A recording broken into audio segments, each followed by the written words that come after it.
You know, I got the Henry Chalfant, Martha Cooper Subway Art book. People have got nicknames. The name is a part of the lore.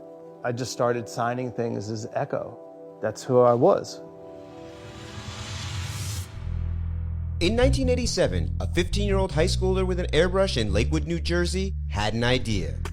Marc Eckō combined his love for graffiti culture with a talent for illustration and laid the foundation for a multifaceted, decade-spanning creative empire. Despite many patches of turbulence when it all could have come crashing down, and a couple times it even did, over the course of his 30-year career, Ecko built a $500 million clothing line, a 1 million-unit selling video game, and a generation-defining media company. All while pursuing a quiet but consistent commitment to philanthropy that he's turned into his third act. And it all started with one idea.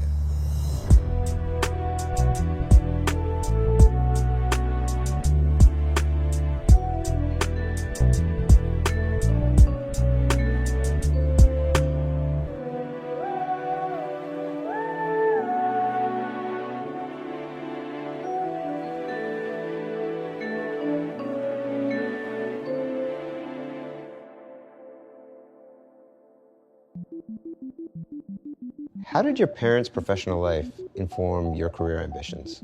My mother studied to be a nurse, and then she didn't practice for that long because she started having the family. And then my dad practiced pharmacy.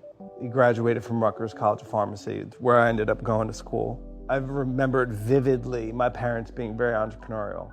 Like even my mom being the sort of homemaker, she always had an entrepreneurial flourish.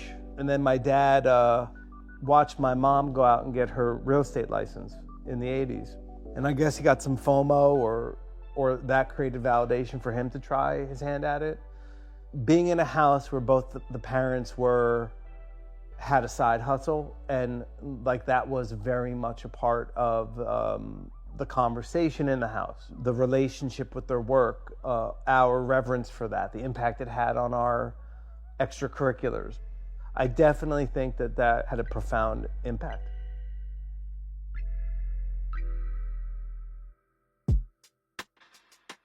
How did growing up in Lakewood, New Jersey frame your sort of understanding of culture? I was very lucky to grow up there. There was this sort of Tale of Two Cities thing that happened in Lakewood. Everything west of Route 9 was largely middle class, the east lower part, poor. But then there was also this big contingency of like Lubavitcher Jewish folks, surrounded by suburbia, right? And hip hop culture was really emergent. And I felt it in my town of Lakewood because it was so diverse. And as 7th grader, 6th grader, 5th grader, whatever, you're just kids, you know, you're just starting to create your identity. I stood out because of my affinity for art and illustration. So I very much attached to that. I would say my biggest, earliest supporter were my parents. They made a fuss of my love of art and illustration, hung stuff on the wall, did that validating that is so important to adolescence.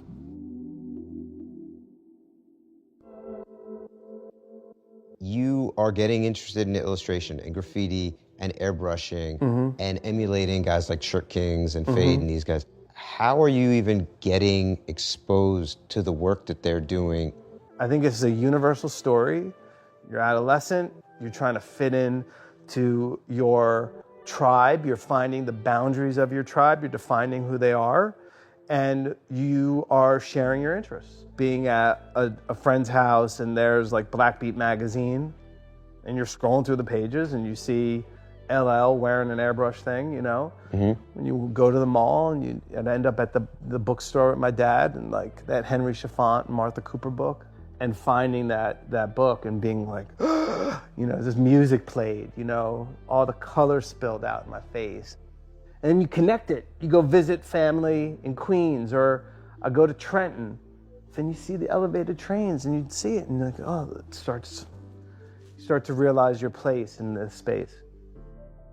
Speaking of finding your identity, around the same time is when you arrive upon your name. And Yeah. there's nothing, I think, more central or core to a person's identity than their name. How did you land upon Ecko, and what did that mean to you in that moment? It was actually given to me as a nickname by my mother. I have a twin sister, Marcy, M-A-R-C-I, I'm M-A-R-C. She's 5 minutes older than me. My mother did not know she was carrying twins until she bared us. Back in '72, when I was born, they didn't have all the same tests or whatever, and they missed that one.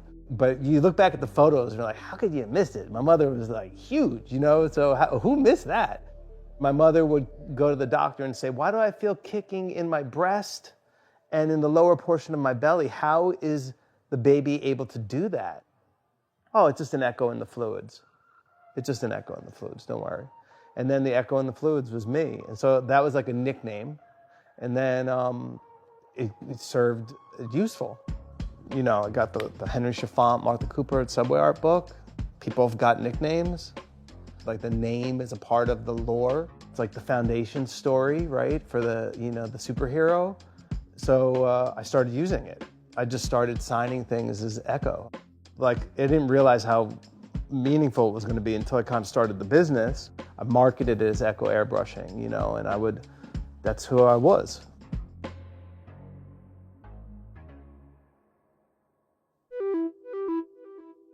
How old were you when you launched the airbrushing business?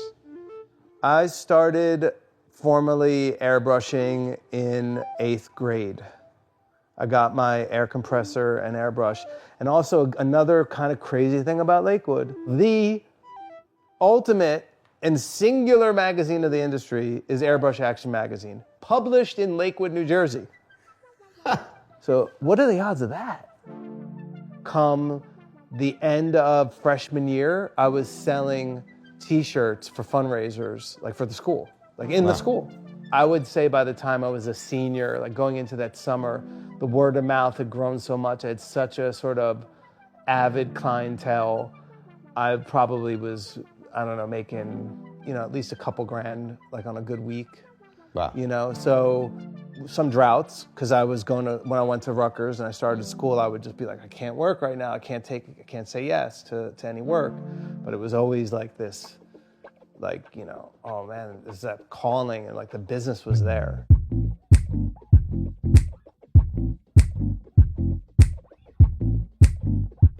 So this is like high school. First business card, probably 9th grade stuff, this is Very, like super. Fade influence, Shirt Kings. Very Shirt Kings. This was when it was all happening. This was like 88. We were all a part of this sort of energy, right? And you're in your little domain and you're just making stuff. I look back at this and I think it was the most important part of my career, like in terms of informing the path that I was going to carve out for myself, and pretty much has been my life's path. You're making thousands of dollars in the late 80s as a high school senior, but you still end up going to pharmaceutical school. Yes. What was holding you back from just jumping in? There's a lot of things different today. I think what's maybe universally not different is that sort of sense, however real or imagined, of following in a parent's footstep or doing kind of, quote, the right thing from an academic point of view. So my dad, who ironically, it was right in front of me, wasn't even practicing pharmacy by the time I graduated high school, but he went to Rutgers College of Pharmacy. So I just thought like, oh, this is kind of check a box. Like I'll make my parents proud. You go and then you continue to work on the airbrushing on the side. Yeah. And I know you have a moment with Red Alert that's very affirming to you, and I think like a real point of inflection in your sort of ambition. I go to Rutgers. My identity, it starts to kind of cure like glue or paint drying, like, okay, you're different than these other kids. That was interesting period because I found myself sort of like not fitting in. I couldn't find a tribe. And I had my little friend of misfit nerds, and it was a reflection of us. Like we were all a very mixed group. We were kind of the kids that were like, well, we're into all these things. You know, like you could be into The Cure and into Tribe Called Quest, right? Like, it's okay, right? It's not that deep, right? So, long story short, Thursday, Friday nights, what do? What's the ritual? You put on the radio, get the cassette ready. There'd be the kid in the room drawing by himself, listening to Red Alert. And Red Alert would be shouting people out. And I just was curious, like, how do I get a shout out? It was really that simple. It was like, I want a shout out. I would bomb Red Alert with faxes. I'd go to the Kinko's and I would just draw stuff. I'd look at the liner notes of the records to find like where the street address was for packages. I would just mail shit. And I would just hit them with stuff until, one day I'm sitting there on a Friday night, I'm taping. He's like, yo, shout out to my man, Ecko. I just got this like ill flyer or whatever, and he's got this event going on, and thanks for the custom airbrush. And the next day, all my friends heard it. What was the battery that put in your bag, and how did that change? Oh my gosh, it was behavior? Like it went from like role playing, right? Like you're faking it till you make it, like, and then suddenly there was this sort of moment of validation. It was like, oh shit, like who else on this campus is getting shouted out by Red Alert? I started getting like that kind of level of confidence. I would say my role model is a composite of all the people that have helped me overcome my fear in whatever little ways or big ways that they have. I think role modeling, putting that on one singular person, it's like an energy, it's like a force, right? So I extract it from a lot of folks that have been in my life.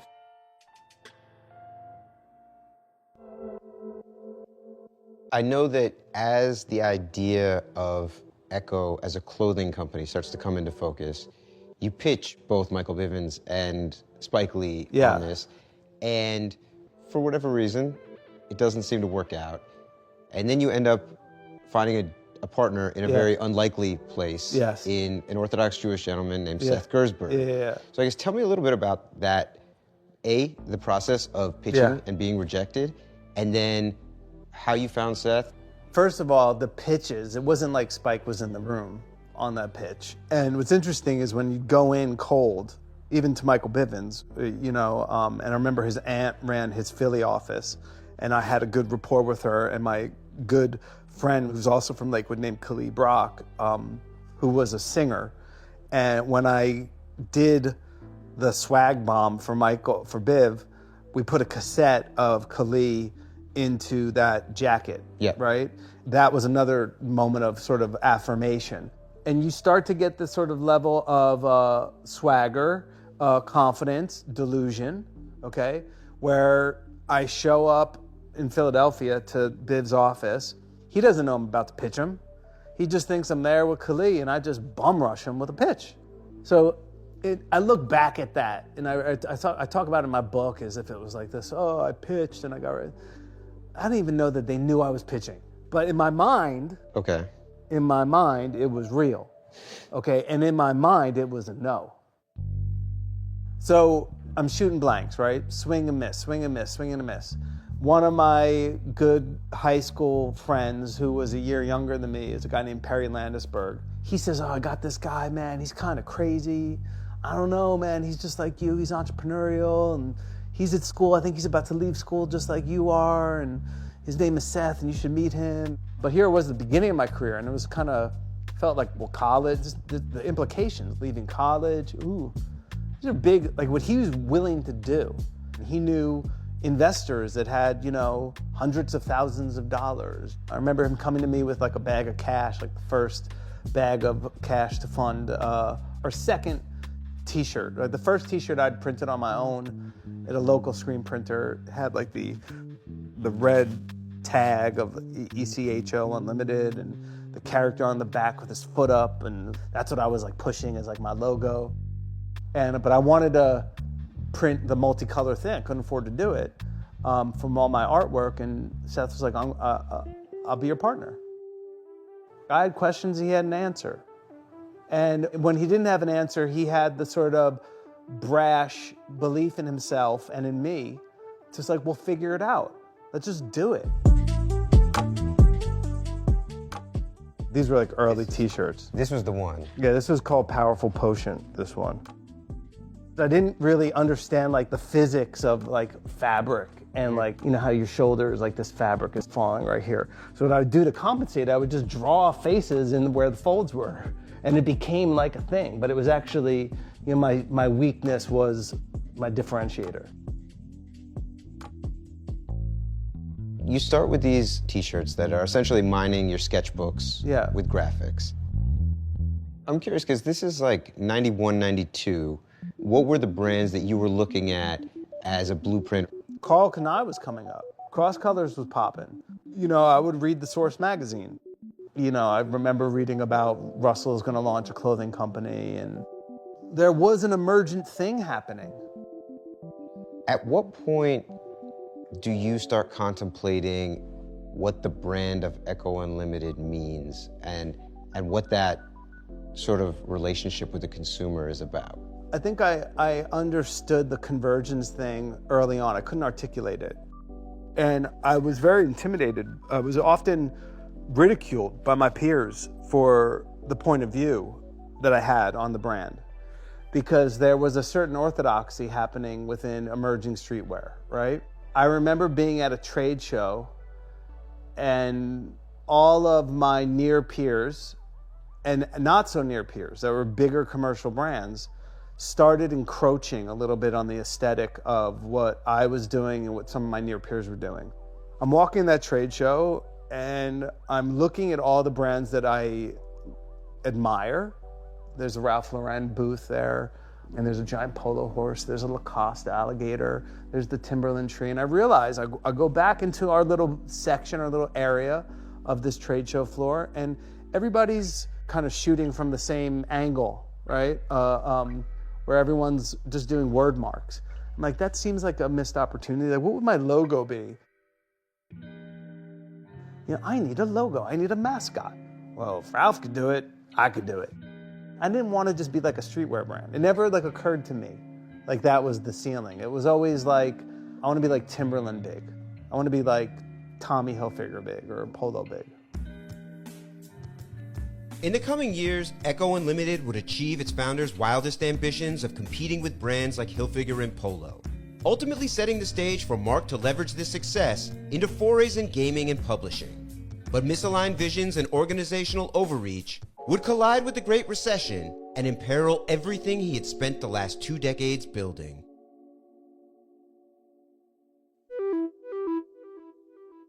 We've talked a lot about the importance of identity and of brand fairly early on, but after you've really done a lot of the legwork to establish the brand, you get hit with a cease and desist around the name Ecko. Yeah. And you're forced to change it. How do you feel about what that forced you and the brand to do?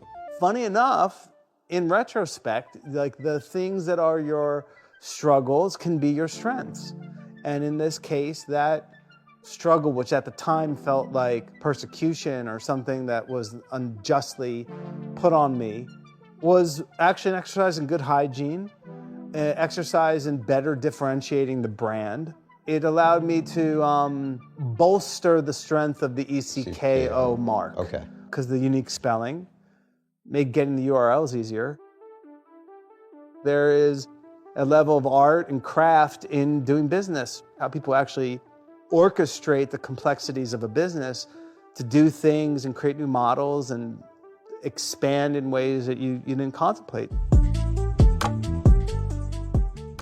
I think the most important idea I've ever had wasn't exactly an idea, but it was a philosophy of learning to love the problem and not love the idea.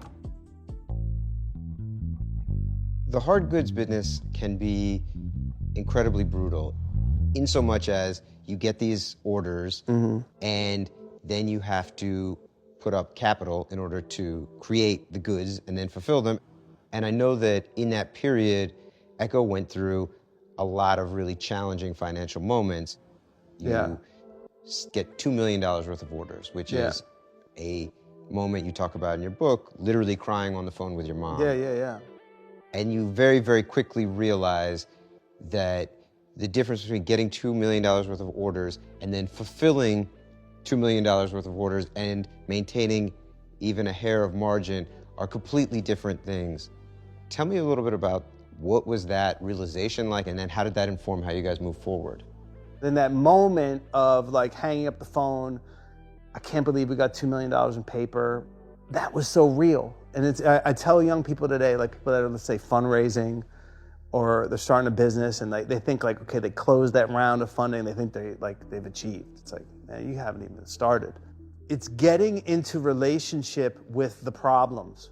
Like the idea of Ecko Unlimited, the idea of the Rhino, that was sort of an intention setter, but then there's the problem of having to actually make it real. And you have to love the problem as much as you love the idea. I know that you guys had to do some fairly extraordinary and somewhat ethically dubious things in order to, make payments be delayed or, borrow credit cards from employees and stuff like that. Oh, it's brutal.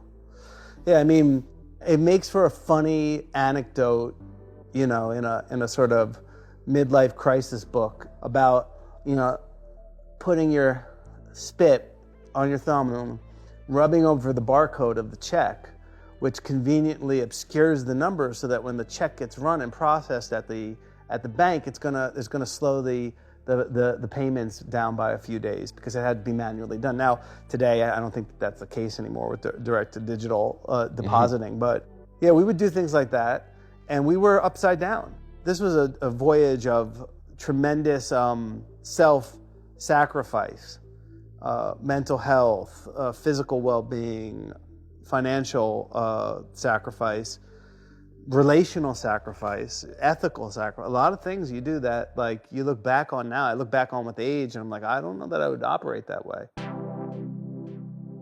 How did you manage that emotionally as someone who I know is sensitive and who is an artist and cares deeply both about the brand and also about the team that you're managing? You asked a question before about when did you get to know that you had a brand. Is like when you start to be able to lend the IP, you start to take a loan against your own IP.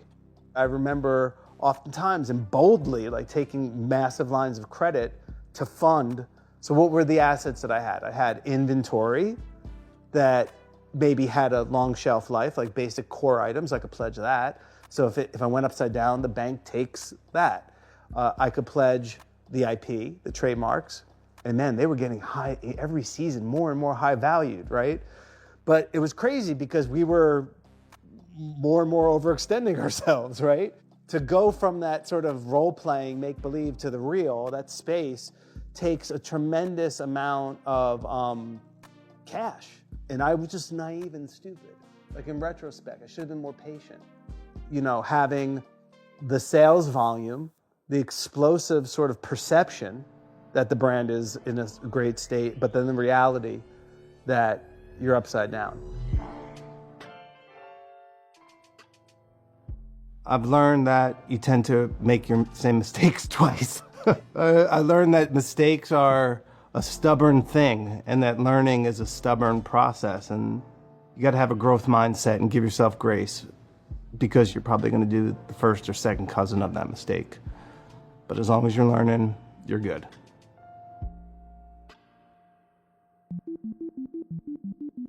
As Ecko starts to reach some ubiquity in the marketplace in around the turn of the century, you become very interested in two pursuits outside of just apparel, video games and publishing.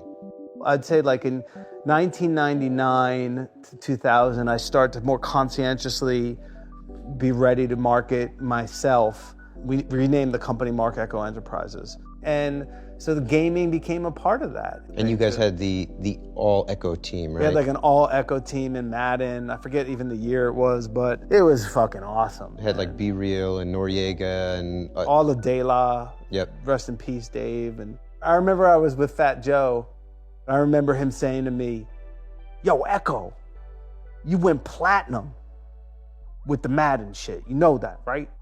You know, I was just young and ambitious, and you don't say, "Well, I'm pioneering," but like you're effectively a part of a cohort that is in fact doing things for the first time. And that was a very special place to be. And I'm proud that the Ecko brand did a lot of firsts.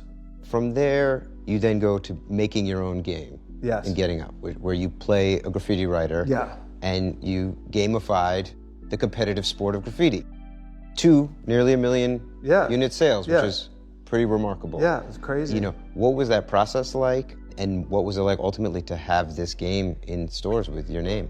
I didn't want to be boxed in. And I felt like if Ralph was building a lifestyle brand and world building, if he could do furniture, I could do video games. That was like my logic. If Ralph could do tufted leather couches, I could do video games. And I was the beneficiary of being there early. That was a luck.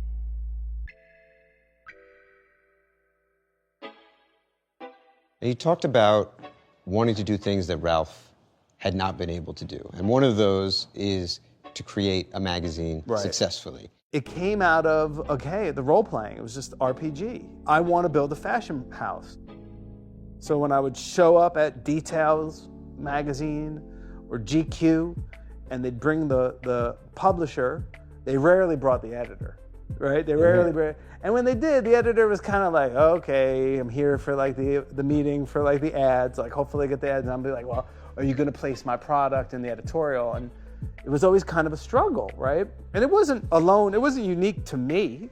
My peers, you know, Fat Farm, 555, eventually Sean John, Rockaware, all these guys, like they kind of, like the traditional fashion media kind of rolled their eyes at us. They thought we were corny. They thought it was just a trend. They thought it was actually ugly. Urban apparel was like code for, that's like stuff that like black people or poor people wear, right? Or like white trash or something, you know? So there was this sort of classism thing that I was encountered with when I would go place my media buying that informed my sort of revenge fantasy to say, well, fuck that, I'm gonna create my own magazine. We're gonna build the template, how this cohort, this sort of this band of misfits sees themselves, because we see ourselves as beautiful, and we see ourselves as creative, and we see ourselves as luxurious. What are the qualities about yourself that you hold on to the most tightly? I think you try to hold on to your sense of authorship, sense of being fruitful. I think it's really, really important that you feel like you're being generative.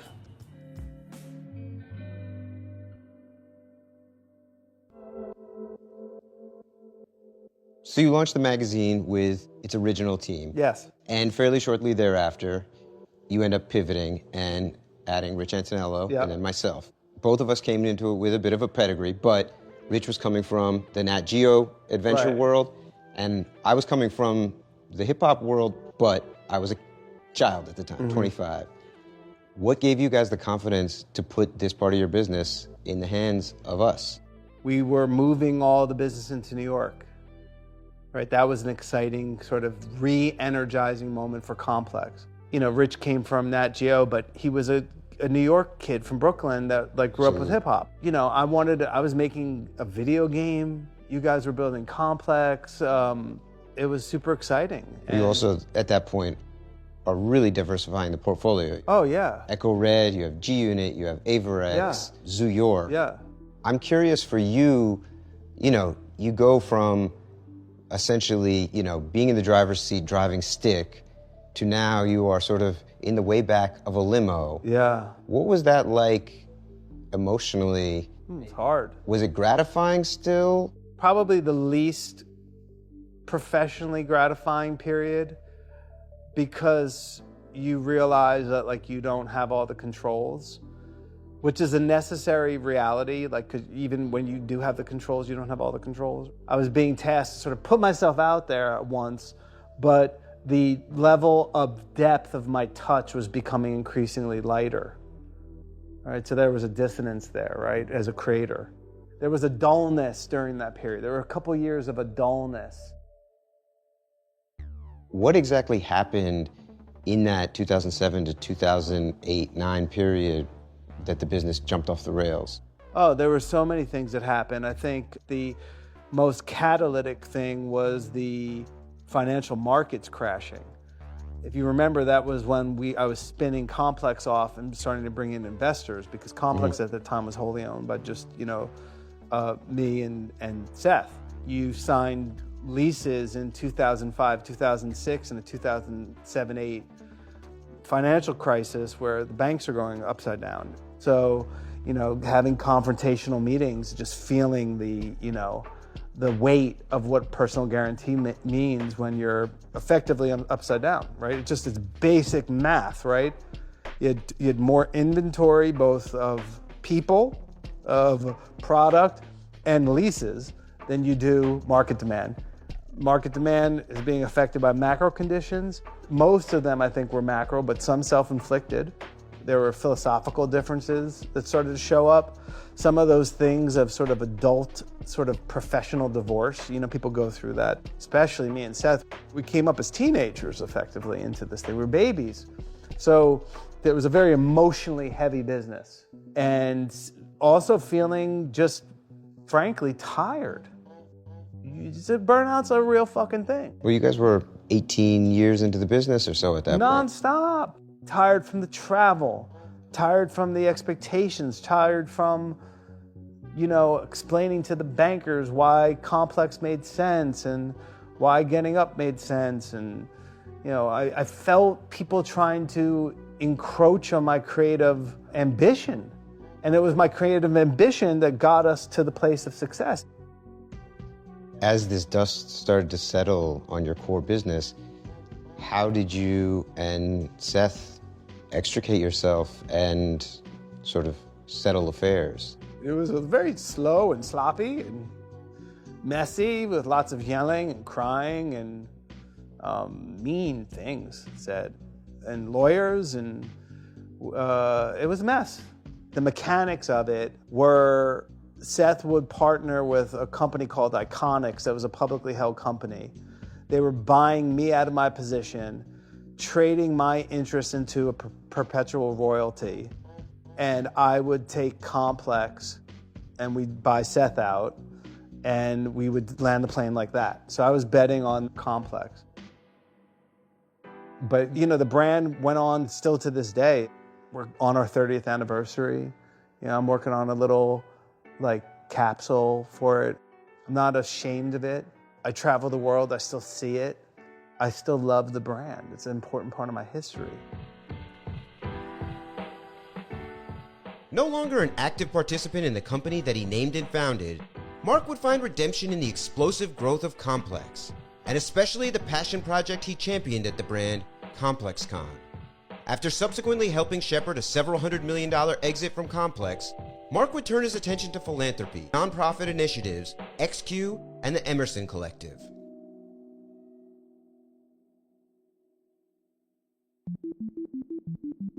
You, in that divorce, end up taking Complex, which at the time was profitable, but doing fairly modest revenue. And I would say, I think we both agree, largely on the strength of Rich's innovation around the Complex network as a vertical ad network.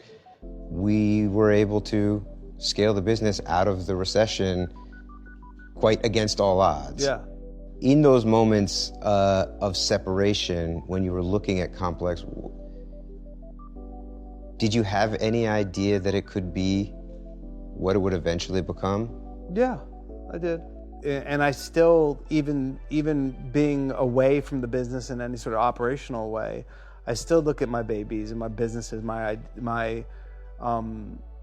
the problems that these platforms are trying to solve as relevant and pertinent. And I understood the power of the audience, and that there was an unmet need from a demographic point of view, from a just overall content perspective.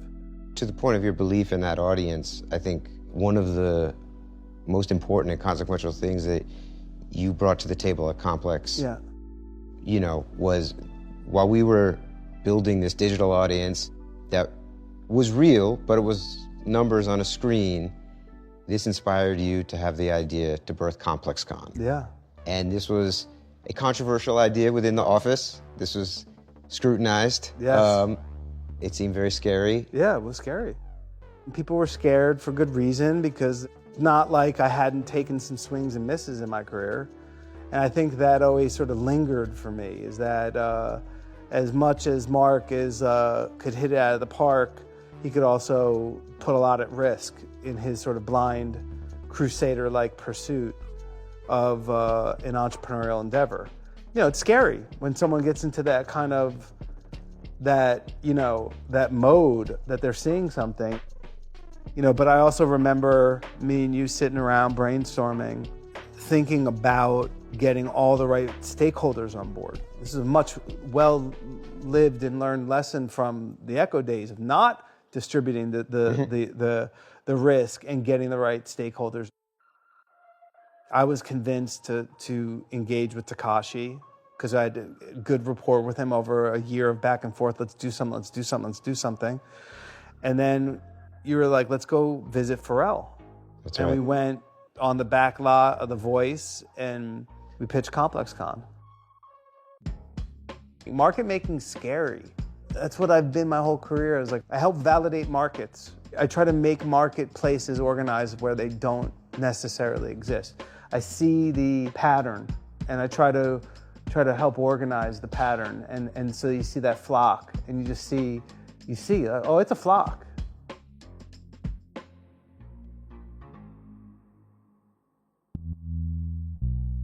After we meet Pharrell, he says he's into it. You and I are headed to dinner to celebrate.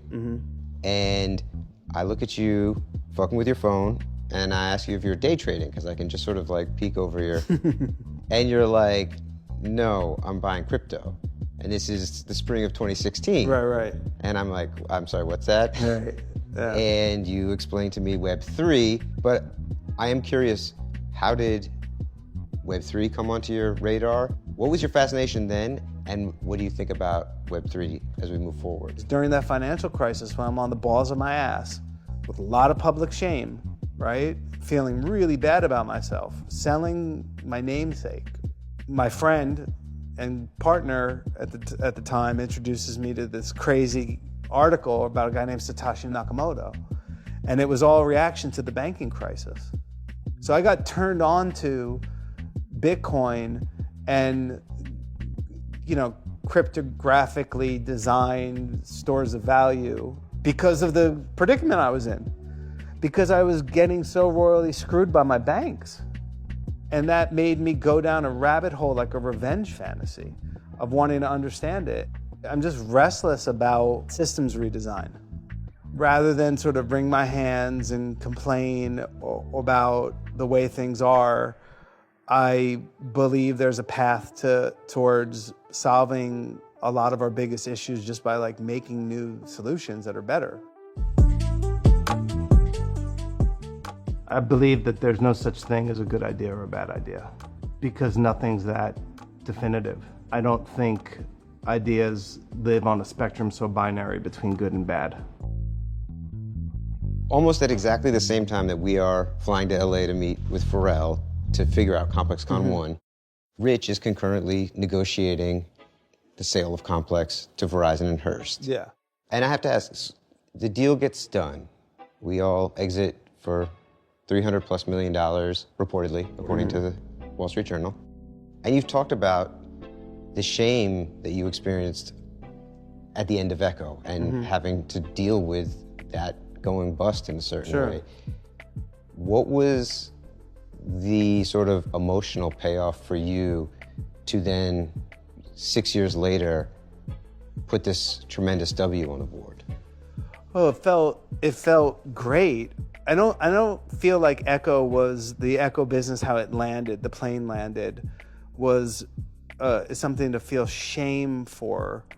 The shame-inducing feelings have less to do about my ego as much as it was the disappointment with my friends and the people I loved and my colleagues, and feeling like I could have done better by the people that worked so hard for me. I was going to say, on the flip side, I mean, with Complex, you did quite the opposite. And that was gratifying. We could all win together, and it was a better distribution of risk and a better distribution of upside. There is something really powerful in the incredible feat of getting humans to organize to do something together and to do it against a plan. And it's like one of the most gratifying things. After Complex sells, both of us stick around for about a year and a half until the fall of 2017 and end up going our separate ways. Yeah. I mean, I went to an adjacent space at Def Jam. You went in a completely different direction, going to work at an NGO, XQ, and the Emerson Collective, Maureen Powell Jobs' institution. What inspired you to go in that direction, and tell what do you do for them? One of the many sort of domains of interest and pursuit for me has been philanthropy, and specifically the educational space, the high school space. I have actually a history being the space amongst ed reformers. The corporal punishment initiative. I funded lawsuits against states that were allowing corporal punishment, physical restraint in schools, and I had some success. So the corporal punishment initiative is how I ended up getting to meet the woman who was the Undersecretary of Education in the Office of Civil Rights, Ruslan Ali. Ruslan went on to become the CEO of XQ. So I found myself in DC nerding out on this and like really leaning into it, and became really friendly with Ruslan. And so I felt very lucky when she was launching XQ. She asked me to join the board at the XQ Institute, which is effectively a high school redesign initiative. We launched with 20 or so schools that are all informed by a certain set of design principles. And we're really trying to make redesign open source and practical and available to districts and states. And, you know, and contrary to popular opinion, like if you want to see something anew, you know, just because the system, you feel the weight of the system and you convince yourself that you can't, you actually can. And just believing that you can makes the difference. Being able to bring folks from outside of philanthropy to philanthropy has been one of the most professionally challenging and gratifying things I've ever done. And to realize I spent most of my career about like myself, my own sense of authorship, my own like me, and like seeing the power of we. It's why I went to join Ruslan, and very generously, like Lorene offered me to join. I was so eager because their vision was clear. And, you know, I'm proud to say that through the years that we've been there, we're now in partnership with the Carnegie Foundation themselves, with them saying what we've been waving the flag on. So it's a very exciting time professionally. It's maybe not as, it's not as sort of much public fanfare, but I think it's as meaningful as anything I've done.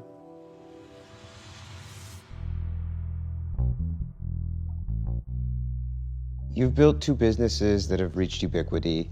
You've raised children to adulthood. Yeah. You're now in the middle of your third act, giving back. Yeah. If you were to sit with a 21-year-old creative entrepreneur, and you had 45 seconds, as we do in this moment, to impart some wisdom on them, what would that be? Be curious. You know, don't let school get in the way of your education. You know, you have to be a lifelong learner. Know that you're not alone in every way, right? Collaborating is powerful, right? Working with the team, distributing the decision-making power, being part of that orchestra, that thinking orchestra of problem solving. Man, that's when the shit's at its best.